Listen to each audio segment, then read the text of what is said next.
I would call this film like, to some extent, semi, you know, biographical. Not in that like everything that happens in the movie is exactly what happened to me, but there are a lot of when I was growing up, um, and I'll use these two things as kind of like the foundation for making the film.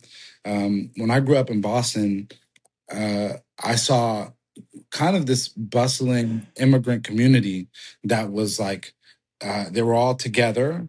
They were somehow trying to piecemeal their lives together and go, how do we get ahead? So many of them were thinking about futures that were far beyond what I could think of at like the tender age of 8 or 9 or 10.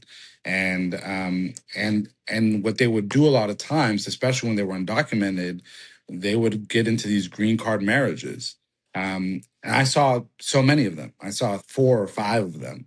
I saw when they were arranged. I saw, when they would take place. And and I noticed that it was like a way of survival. It was a way for the undocumented to come in and become documented, and a way for the other party to make a little money, 5, 10, 15,000 over 6 months to a year to 2 years to 3 years. But what happens when you all of a sudden have a family unit that's created off of this imaginary circumstance of like family, of marriage. The marriage is real, but the family is not, and yet somehow they have to learn together to work like they are a real family. And I think that's a really interesting premise.